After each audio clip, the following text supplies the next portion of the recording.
Primeira carta de Paulo a Timóteo, capítulo 3, versículo 15.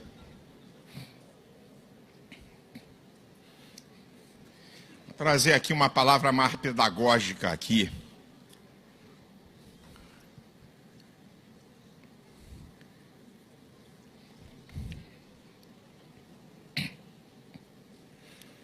Primeira Timóteo, capítulo 3, versículo 15.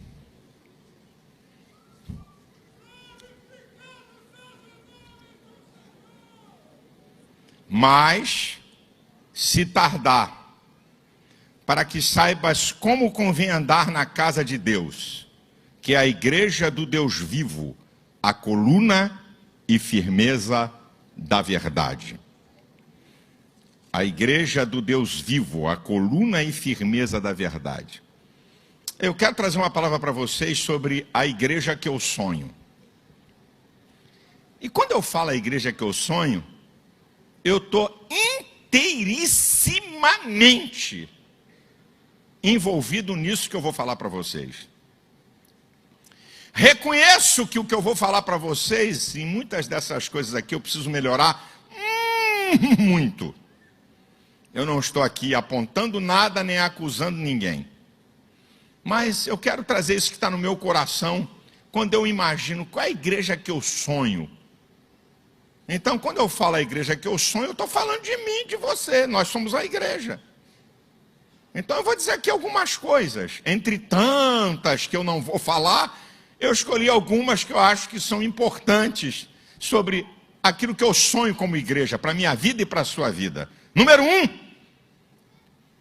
eu sonho com uma igreja que tenha fome e sede de Deus.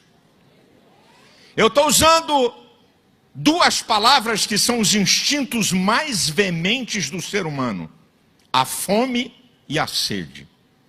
Uma igreja que tem a fome e sede de Deus. Aquilo que está lá no Salmo 42, nos primeiros versículos. Como o servo brama pelas correntes das águas, a minha alma suspira por ti, ó Deus. A minha alma tem sede do Deus vivo, quando entrarei e me apresentarei ante a sua face. Agora, quando você vem analisar quais são as marcas de uma igreja que tem fome de Deus? Se eu estou falando da igreja, como eu disse, estou falando eu e você, de um crente que tem fome de Deus. O que marca, o que caracteriza uma igreja que tem fome de Deus? Então, primeiro, uma igreja que tem fome da palavra. Você não pode desejar veementemente Deus se você não desejar, não tiver fome e sede da palavra de Deus.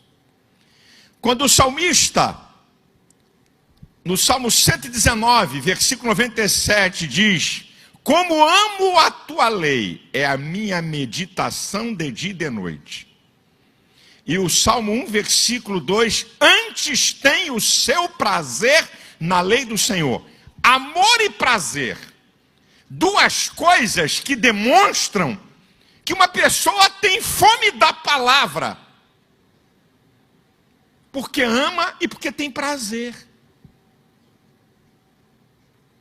Meus amados, meus queridos irmãos, uma coisa muito interessante, nós precisamos entender que quando Jesus pregava a palavra, ele não estava interessado em apenas proclamar ou produzir movimento.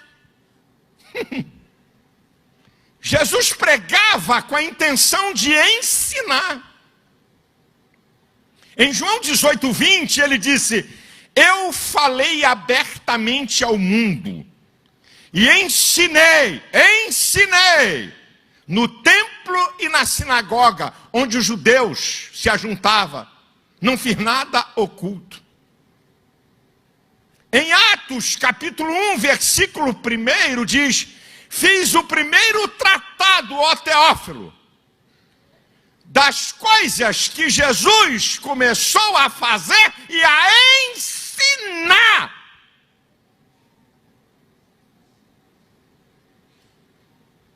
Então, senhores pregadores e senhores pastores da ADVEC, nós não vamos produzir fome de Deus, marcado pela fome e pela sede da palavra, se a gente ficar pregando só coisa para movimentar, ou simplesmente proclamar. Porque quando uma pessoa aprende alguma coisa, vai para a memória de longo prazo, e não para a memória imediata, nem para a memória de curto prazo, onde as coisas são rapidamente deletadas, mas para a memória de longo prazo. E o que você aprende, você tem o poder de praticar e de ensinar. Então, eu nunca vi Jesus pregando para provocar movimento. Aí, olha, eu estou falando, hein? Olha aí, minha gente, olha o poder, olha o fogo. Eu estou pregando. Eu nunca vi Jesus fazer isso. Você pode ter até poder, pode ter unção, pode cair fogo na igreja, eu não tenho nada contra. Aqui na ADVEC tem pregadores que têm mais unção do que eu. Deixa eu deixar logo o português bem claro aqui. Tem cara aqui que prega e tem unção e acabou. Quem dá é Deus, não sou eu. Tem pregadores aqui muito mais ungidos do que eu. A questão não é unção e não é poder. A questão é se a mensagem está ensinando alguma coisa. É essa que é a chave. Sabe por quê? Nós precisamos ter fome e sede da palavra de Deus. Sabe por quê, meu irmão? Porque no tempo de adversidade, de lutas, no tempo de forças contrárias a você, quem te sustenta é a palavra. Foi Jesus que falou isso em Mateus 7:24 em diante. Todo aquele que escuta as minhas palavras e as pratica, assemelha-lo-ei ao homem prudente que edificou a sua casa sobre a rocha. Agora olha o pau que vai vir. Desceu a chuva, correram os rios, sopraram os ventos, combateram contra aquela casa, mas ela não caiu, porque estava firmada sobre a rocha. Todo aquele que escuta as minhas palavras e não as pratica, compará-lo-ei ao homem imprudente que edificou a sua casa sobre a areia. Aí vem o pau de novo. Desceu a chuva, correram os rios, sopraram os ventos e combateram aquela casa, e foi grande a sua ruína. Você tem que ter fome e sede da palavra, que é uma manifestação da fome de Deus, para que você possa ter estrutura para resistir no dia da tempestade e no dia mau. Você já sabe, eu já disse isso aqui, mas vou repetir. A palavra de Deus é a única fonte de fé. Romanos 10:17, a fé vem pelo ouvir e o ouvir a palavra de Deus. A palavra de Deus é fonte de santificação. João 17:17, santifica-os na verdade, a tua palavra é a verdade. Efésios 5:26, para a santificar com a lavagem da água pela palavra, para apresentar a si mesmo uma igreja santa, pura e irrepreensível. É a palavra a fonte de conhecimento. Oséias 6:3, né? Conheçamos e prossigamos em conhecer ao Senhor. A palavra é fonte de prosperidade. Olha o que Deus disse para Josué, no capítulo 1, versículo 8. Não aparte da tua boca o livro dessa lei. Medita nele de dia e de noite, para fazeres tudo quanto nele está escrito.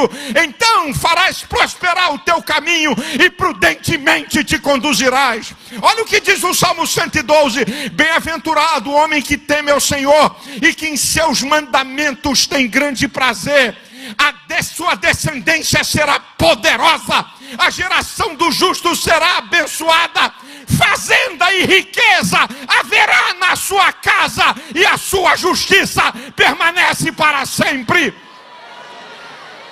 A palavra é fonte de fé, é fonte de santificação, é fonte de conhecimento, é fonte de prosperidade e é instrumento de blindagem contra o pecado. Salmo 119, versículo 11: escondi a tua palavra no meu coração para não pecar contra ti.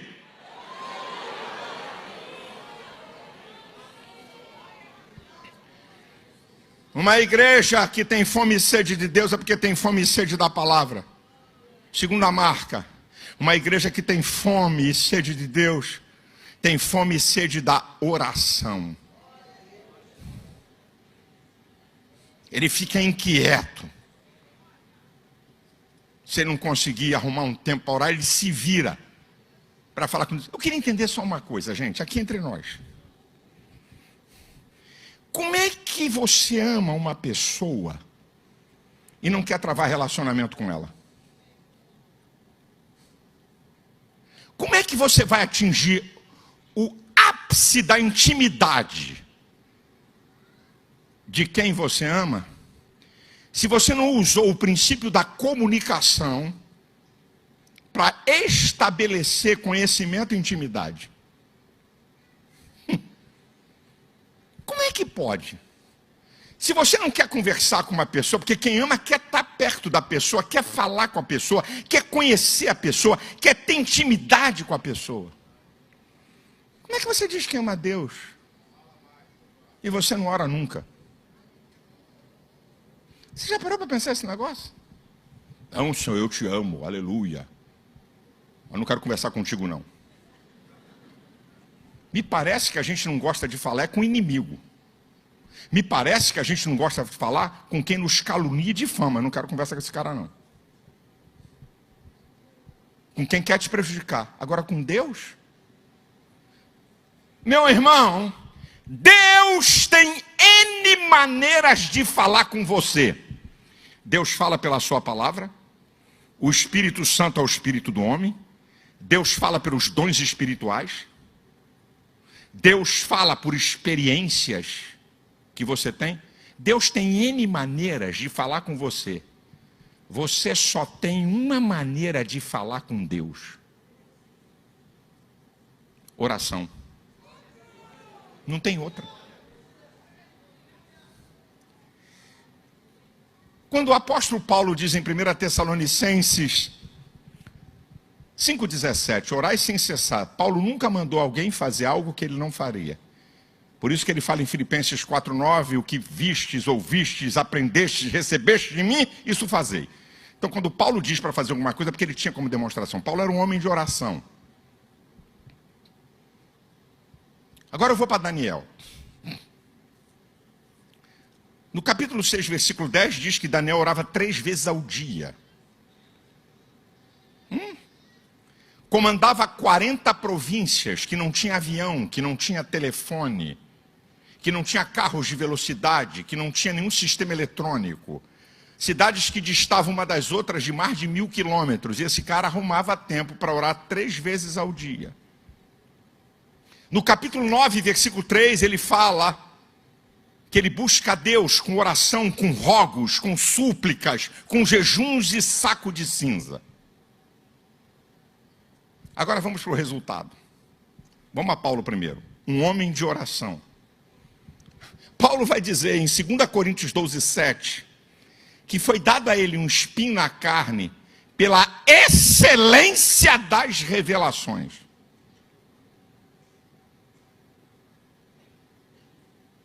Como é que Deus vai revelar coisas profundas para quem não tem intimidade com Ele? E é o mesmo Paulo que a Bíblia diz em Atos 19:11, Deus, pelas mãos de Paulo, fazia maravilhas extraordinárias. Só em ser maravilha já é extraordinária. Uma redundância para dar uma ênfase. Que pela mão de Paulo, sabe o que é maravilha? Morto ressuscitar. Sabe o que é maravilha? O cara não tem um olho, nasce um olho. Deus, pelas mãos de Paulo. Por quê? Tinha intimidade. Agora vamos para Daniel. Daniel é interessante.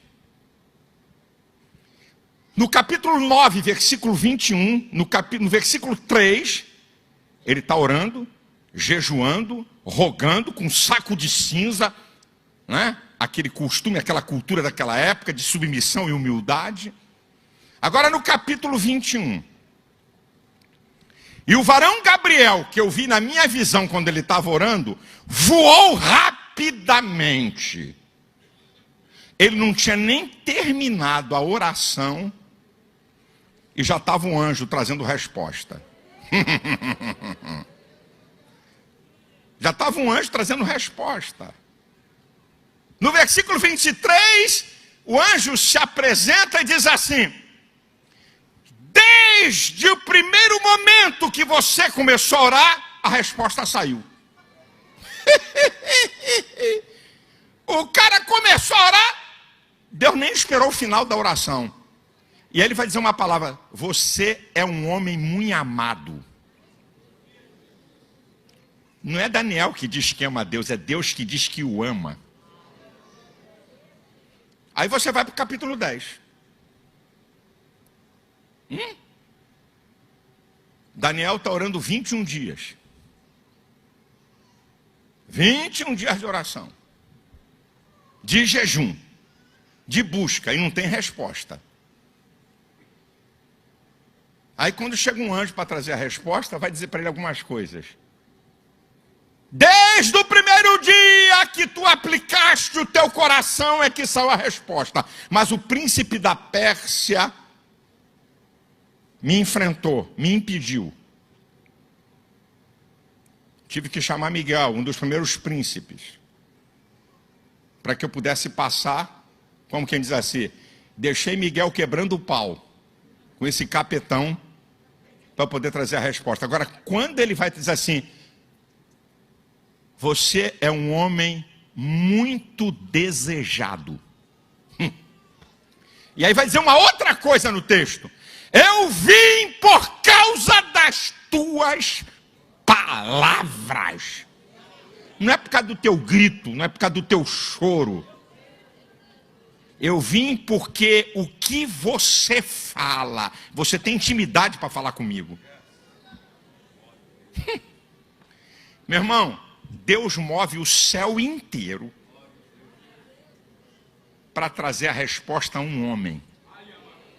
Quando Satanás se põe no meio do caminho, Miguel, o chefe do exército, o arcanjo, classe una, não tem arcanjo, tem o arcanjo Miguel, comandante do exército celestial.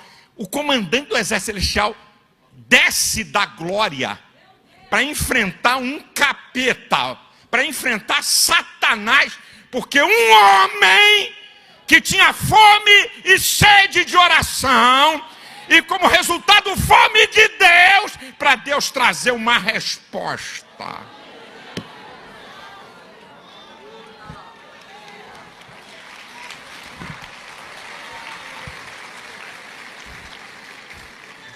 Eu vou fazer uma declaração para a igreja.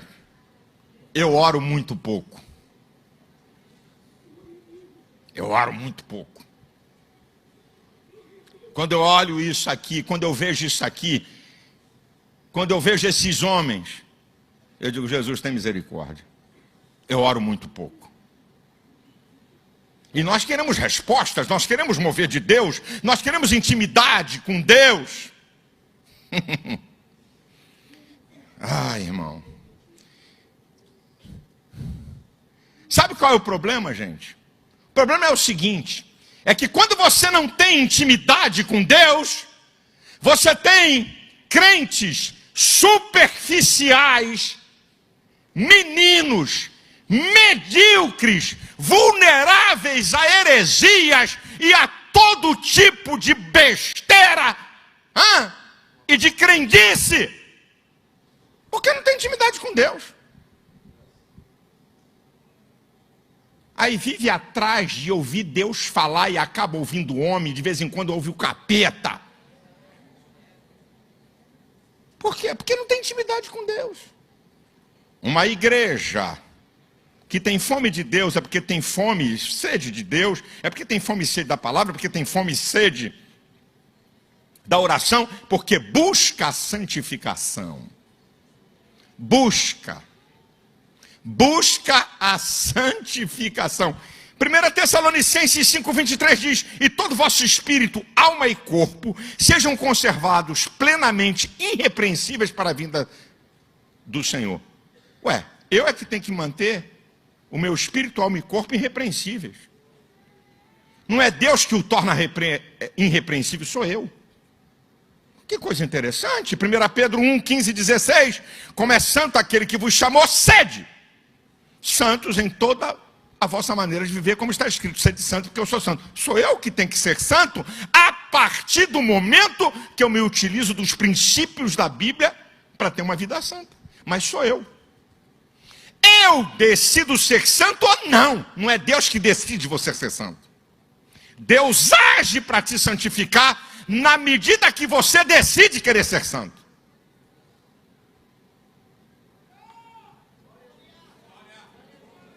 E deixa eu dizer uma coisa para você. Uma das armas poderosas da santificação é o jejum. Declaro também que eu jejuo muito pouco. Não estou aqui acusando ninguém. 21 dias Daniel estava jejuando.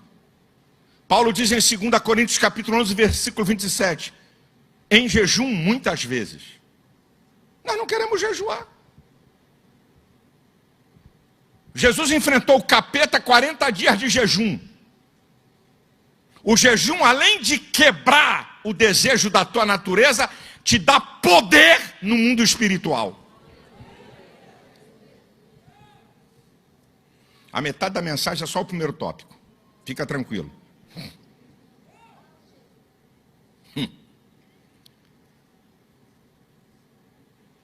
A igreja que eu sonho é uma igreja que tem a fome e sede de Deus, tem a fome e sede da palavra, fome e sede da oração, busca a santificação. Quarto, fome e sede de adoração. Escute isso. Quando Jesus fala no Evangelho de João, capítulo 4, versículo 23 e 24, a hora é em que os verdadeiros adoradores adorarão o Pai em espírito e em verdade. Deus é espírito, importa que aqueles que o adoram, o adorem em espírito e em verdade. Jesus está dizendo isso, ele está inaugurando uma nova era na dimensão da adoração. Não é em Jerusalém, não é aqui no Monte dos Samaritanos, é em espírito e em verdade. Em espírito, o espírito é do homem, é a natureza suprema do homem que rege a qualidade da alma. É no espírito do homem que está a fé e a consciência, é a parte de Deus no homem. Então, se adora a Deus com o profundo, o que é de mais profundo e sublime no ser humano, que é o espírito humano. Agora ele está dizendo que adora a Deus em espírito e em verdade. Não é uma verdade subjetiva, então a adoração seria feita com o que cada um acha que é certo. Se é qualquer verdade, então a adoração seria feita com o conceito que você acha. Não. Em verdade. Está falando de verdades absolutas que só tem duas: a palavra e Jesus. Então, se adora a Deus em espírito, se adora a Deus pelos conceitos da Bíblia do que significa adorá-lo, e passa por Cristo. Sem Jesus não tem adoração que Deus aceite. A adoração em espírito e em verdade. Agora, se tem verdadeiros adoradores, é porque tem falsos adoradores. Você tem que entender sempre o contraponto da Bíblia. Se ela está falando alguma coisa definindo como verdadeiro, é porque existem os falsos. Adoração baseada em rituais, crendices, que não tem prazer para fazer aquilo, faz porque está todo mundo fazendo. Faz porque quer aparecer e quer mostrar, é por sua causa e não por causa de Deus. Isso são falsos adoradores. Ai, irmão, eu fico vendo, nós na adoração somos um fracasso total. Eu tive em Angola, pregando num evento em Angola. Aí o pastor disse assim para mim: vocês no Brasil são muito bons na palavra, mas vocês são péssimos na adoração. Corretíssimo. O culto em Angola, 4 horas de adoração. 4 horas de adoração.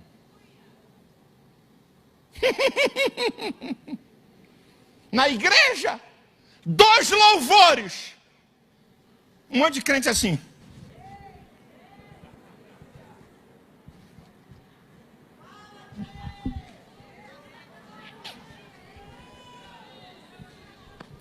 Um negócio assustador. Ou então eles adorando, porque o louvor é uma expressão da adoração.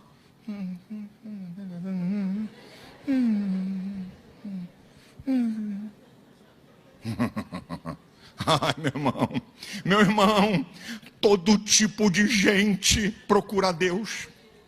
Negros procuram Deus, mestiços procuram Deus, brancos procuram Deus, americanos procuram Deus, europeus procuram Deus, asiáticos procuram Deus, sábios procuram Deus, ignorantes procuram Deus, ricos procuram Deus, pobres procuram Deus, mas tem uma classe que quem procura é Deus: os verdadeiros adoradores.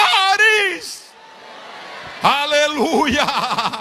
Adora aqui dentro primeiro, antes de expressar com a boca. Adora porque está na presença do único Deus verdadeiro, digno de glória, digno de honra, digno de ser adorado. Ele é Senhor. Eu não adoro a Deus porque está tudo bem. Adoração a Deus não tem nada a ver com as circunstâncias da vida. Adoração a Deus não tem a ver se você está em vitória ou em derrota.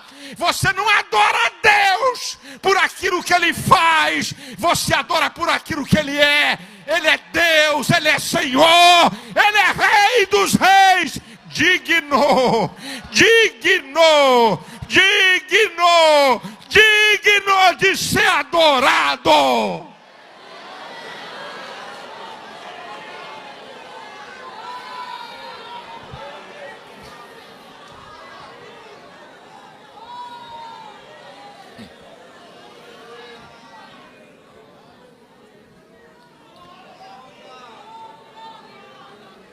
Uma igreja que tem fome e sede de Deus, uma igreja que prioriza o reino.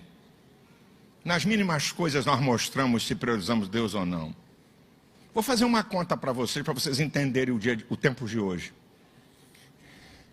Os especialistas dizem que grande parte da população gasta em um ano 112 dias, quase um terço dos dias, com redes sociais. 112 dias. Não são 112 horas. Grande parte da população. Eu só pergunto para você responder para você. Quanto tempo você usa o teu celular, computador, os teus sistemas eletrônicos por dia? E quanto tempo você usa para falar com Deus, para orar e para ler a Bíblia? Responde para você, por favor. Eu não estou julgando ninguém. Nas mínimas coisas nós mostramos se priorizamos a Deus. Quem tem fome e sede de Deus, prioriza a Deus. Quando você vem à igreja, você está priorizando Deus. Quando você ora, está priorizando o reino. Quando você lê a Bíblia, está priorizando o reino. Quando você está prestando qualquer serviço de mordomia, você está priorizando Deus. Quando você prega o evangelho, você está priorizando Deus. 1 Pedro capítulo 4, versículo 2 diz assim: no tempo que vos resta na carne, não vivais segundo a cobiça dos homens, mas segundo a vontade de Deus. Quando você busca e pratica a vontade de Deus, você prioriza o reino. Resto do tempo, resto do talento, resto de finanças, oferecendo para Deus. E estamos dizendo que Deus ocupa o primeiro lugar na nossa vida. É para você pensar. Sexto e último lugar, do tópico 1. Fica tranquilo que aqui já tem a metade da mensagem. Você dizer, meu Jesus, se nós vamos ficar aqui 3 horas. Já viu o pregador que faz meia hora de introdução e diz assim, é apenas a introdução. Aqui dentro, Jesus Cristo, o cara não sabe o negativismo que ele coloca na própria mensagem. Meia hora, irmãos, esta é a introdução. E agora a mensagem? Estamos ferrados, é 2 horas aqui. Já botou o povo em negativo. Então eu estou te explicando. A metade da mensagem já foi. Para você não ficar assustado. Só no tópico 1. Uma igreja que tem fome e sede de Deus é uma igreja que busca e deseja a presença de Deus. A presença de Deus, é claro, meu irmão. Olha que coisa gloriosa. Paulo diz em Colossenses 1, 26 e 27, o mistério que esteve oculto em todos os tempos, em todas as gerações, e que agora Deus quis fazer manifestar aos santos. Quais são as riquezas da glória desse mistério? O que não foi revelado a Abraão, o que não foi revelado a Daniel, o que não foi revelado a Josué, que não foi revelado a Elias, mas foi revelado a você. Cristo em vós, esperança da glória. Ele habita em você. Aquilo que está em João 14, versículo 16 e 17.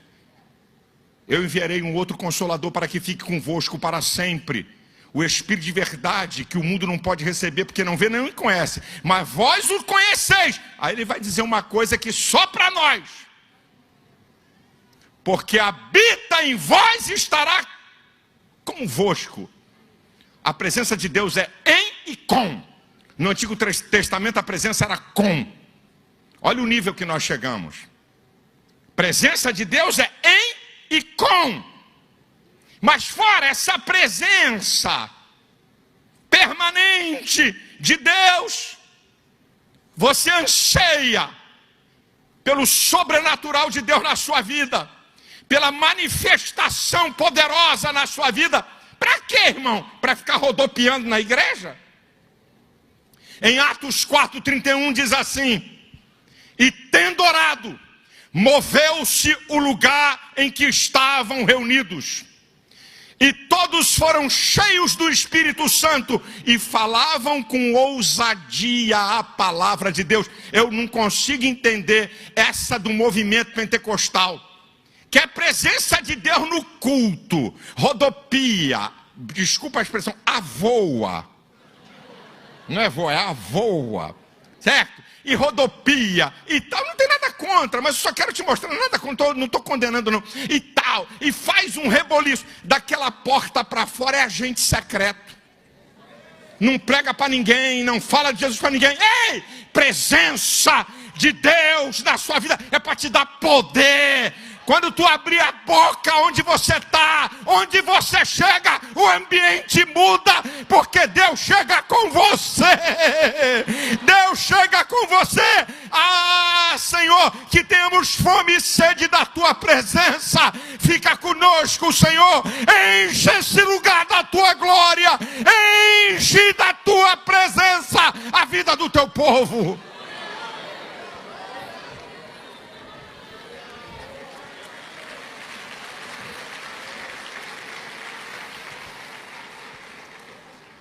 Número 2, a igreja que eu sonho.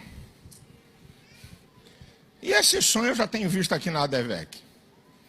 É alguns que precisam entrar. Uma igreja marcada pela liberalidade. Uma igreja marcada pela liberalidade. Uma igreja marcada pela liberalidade. Doa com prazer, não com miserabilidade.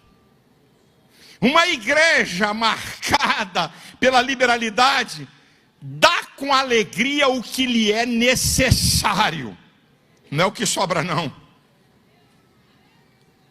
Quando Paulo registra em 2 Coríntios capítulo 8, os primeiros versículos, a graça que foi dada à igreja da Macedônia, que da sua profunda pobreza houve riqueza de generosidade, o que eu mesmo testifico. O que Paulo está dizendo? Os crentes pobres da Macedônia enviaram oferta para os crentes que estavam passando fome na Judéia.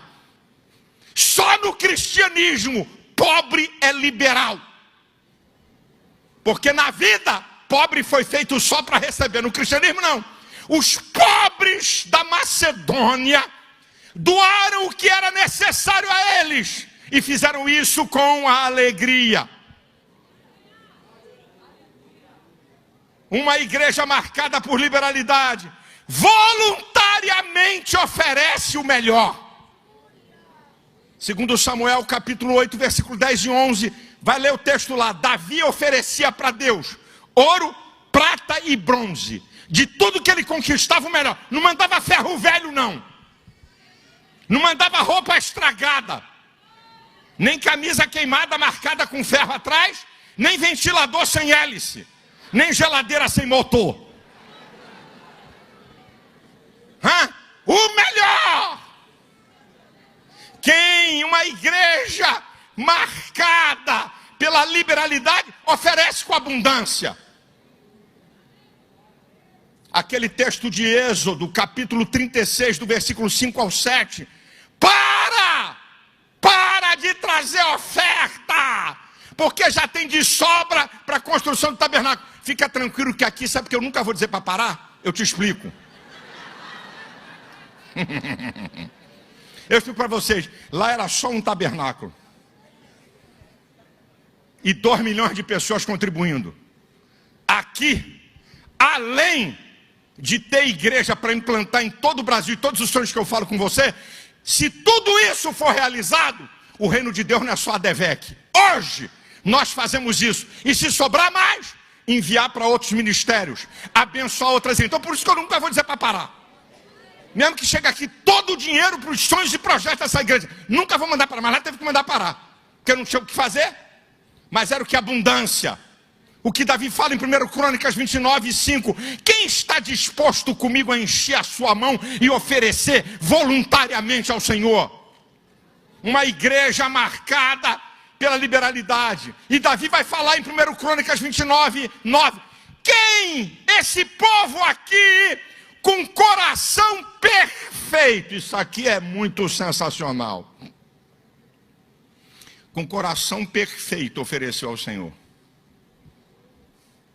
Não foi para mostrar nada. Não foi para aparecer. Não foi para dar alguma coisa que aos olhos dos homens é muito, mas está sonegando a verdade.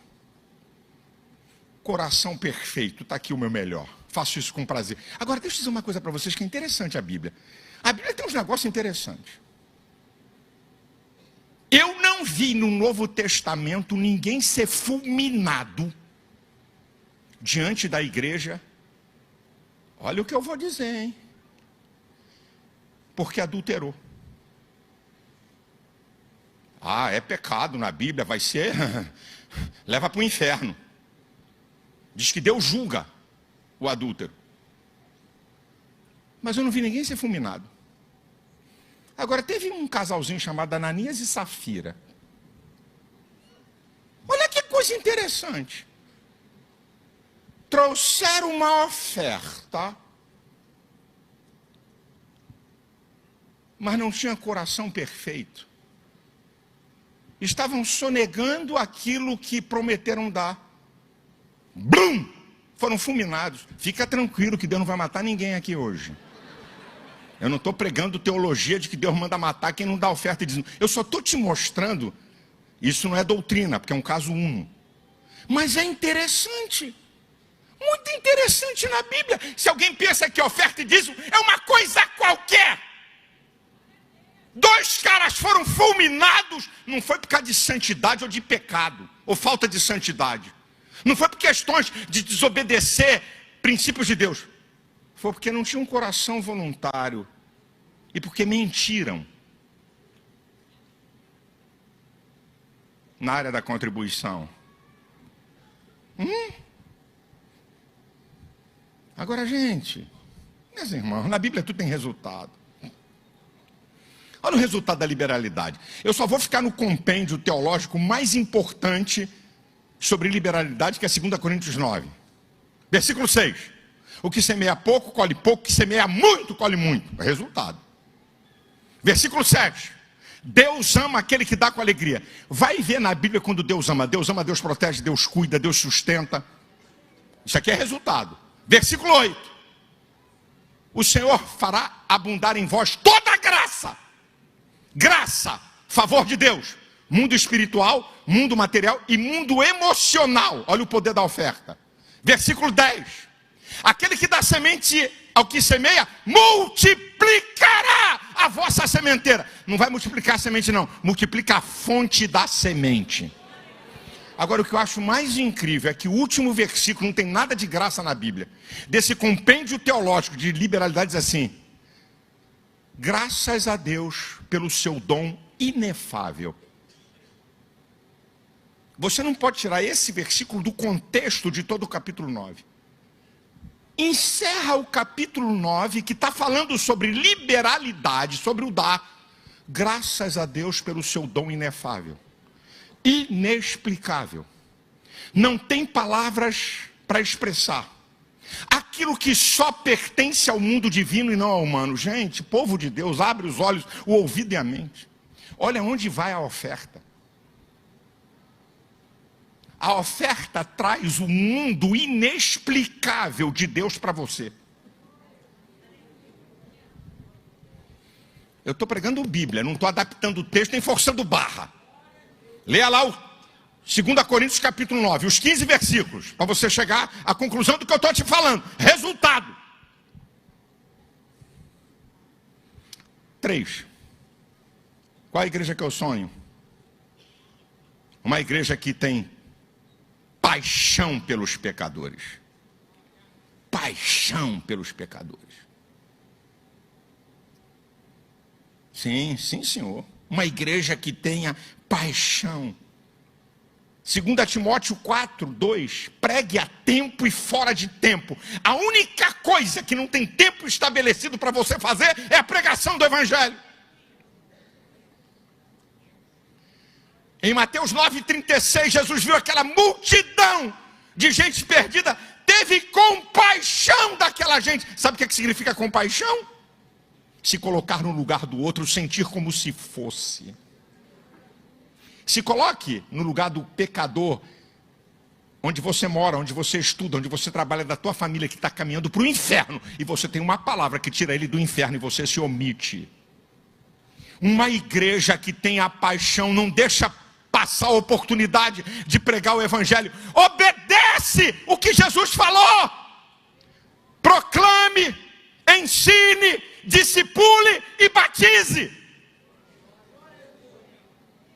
Ah, eu sonho. Aqui tem uma irmã, ela está aqui na ceia. Aqui tem uma irmã, é uma senhora. Não tem um batismo aqui dessa igreja, desde que ela chegou aqui há alguns anos, não tem um batismo aqui que não tenha 4, 5, 6, 8 ou 10 que são batizados aqui nas águas porque ela discipulou. Não tem um batismo. Não tem um. Ela vem com o caderninho dela, quando vem aqui gente na frente aceitar a Cristo, ela cola numa mulher, porque eu instruo mulher com mulher, homem com homem, jovem com jovem, né? Senhor com senhor. Ela cola aqui, anota e fica em cima da pessoa. De vez em quando ela sobe aqui no púlpito e me apresenta 8, 10 pessoas que ela está discipulando. Se a metade dos crentes da DEVEC tivesse paixão pelos pecadores como essa irmã tem, meu filho, eu estava fazendo 4 cultos domingo aqui. Eu estava fazendo 4, 5 Santa Ceia, só fazemos 2. Eu já estava agoniado para comprar essas propriedades aqui em volta, para construir uma igreja para 25 mil pessoas sentadas. Eu já estava de cabelo arrepiado de ter que comprar propriedades ou alugar templos maiores. Está faltando em nós paixão pelos pecadores. Estamos tratando o ser humano como uma coisa. Acusamos o mundo de defender aborto. Acusamos o mundo de coisificar a vida. E nós? Será que nós não coisificamos a vida eterna de uma pessoa quando não temos paixão para pregar? Compaixão da miséria alheia. Que igreja é essa? Eu sonho. Eu sonho. Uma igreja que tenha paixão pelos pecadores. Pode ter certeza. Eu sonho. Uma igreja onde o povo construa relacionamentos profundos e duradouros com outros irmãos. Aqui é meu grupinho, ninguém entra, cai fora.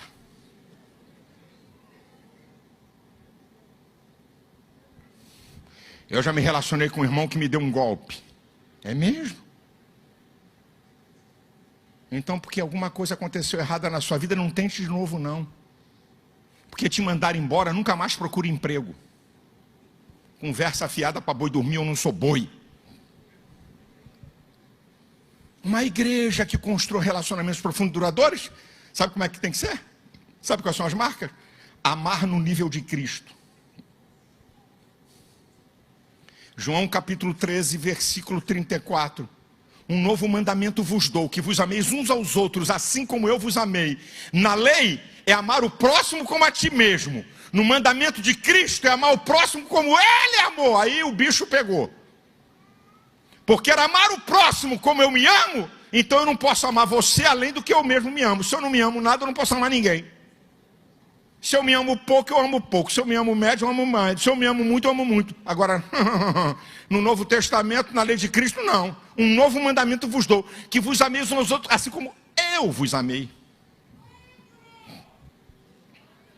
Para construir relacionamentos profundos e duradouros, você tem que reconhecer que o outro também tem valor. Filipenses 2:3 diz: nada façais por contenda ou por vanglória, mas por humildade. Cada um considera o outro superior a si mesmo. Para você manter relacionamento profundo e duradouro com o outro, você tem que entender que você tem dependência do outro. 1 Coríntios 12:12 diz que nós somos corpo, e corpo é um conjunto de membros interdependentes. O fígado não pode dizer para o baço, para o coração: não preciso de você não. Então você entende o valor e a importância do outro até para a sua sobrevivência espiritual. Tem crentes que têm mais amigos ímpios do que amigos na igreja. Tem crentes que têm relacionamento mais profundo com gente que debocha da tua fé do que gente que vai morar no céu a vida toda com você.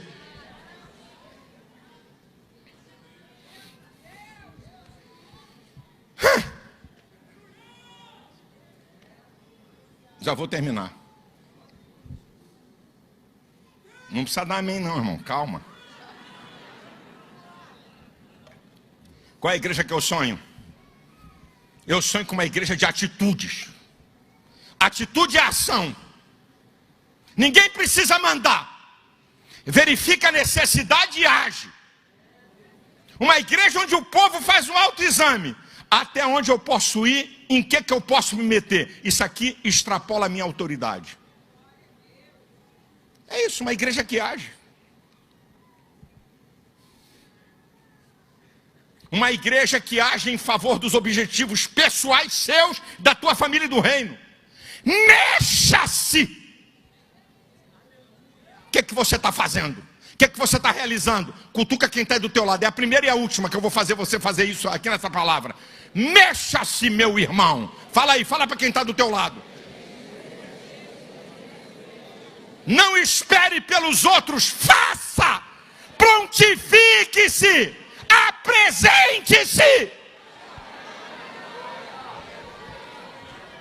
Onde é que é para trabalhar? É para limpar chão, eu estou aí. É para o estacionamento, eu também estou aí. É para cuidar de criança, eu também estou aí. Fica aqui alguns departamentos de um povo sobrecarregado. Um monte de mãe aqui. Meia dúzia de irmãs cuidando de criança o tempo todo, esgota. Se tivesse várias mulheres aqui, você ficaria uma vez a cada 3 meses. O que isso custa para você? Uma vez a cada 3 meses você vai cuidar do filho dos outros, além do teu, como cuida do seu filho o tempo todo. O que te custa, minha irmã? Mas não, parece dondocas. E as empregadas da igreja não sabem que é tudo trabalho voluntário. Aí as dondocas vêm entregar.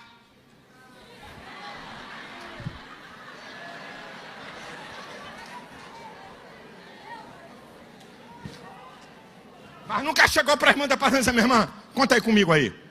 Eu dou um domingo aí. O que custa até para aliviar a carga de quem se envolve? Vai ver o trabalho que essa igreja tem aqui de escola dominical com autistas.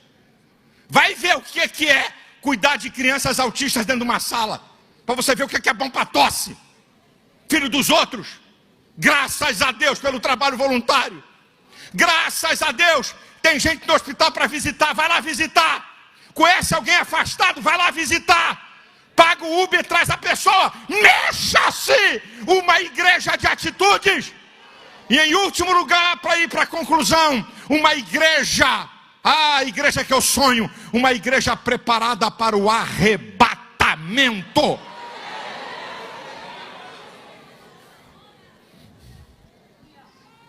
Mateus 24, 42 diz: vigiai, pois não sabeis a que hora de vir o vosso Senhor.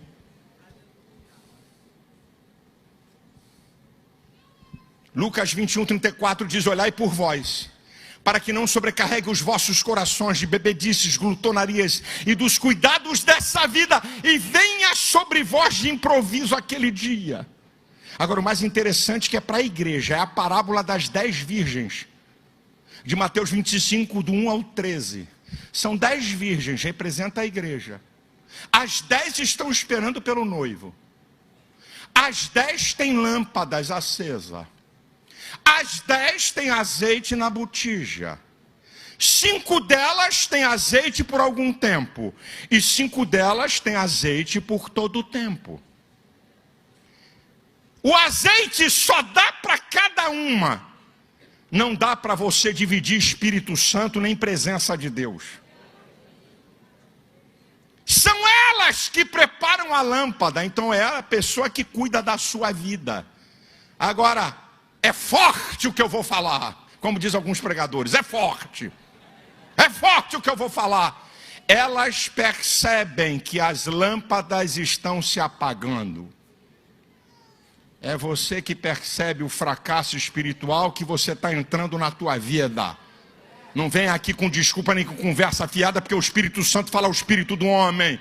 Outra, com certeza o noivo vai voltar. E com certeza a oportunidade vai ser encerrada.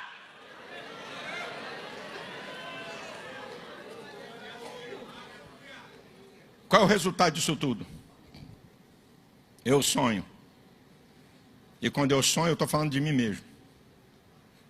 Uma igreja que tem fome e sede de Deus. Uma igreja marcada pela liberalidade. Uma igreja onde o povo quer construir relacionamentos com outros irmãos profundos. Uma igreja de atitudes.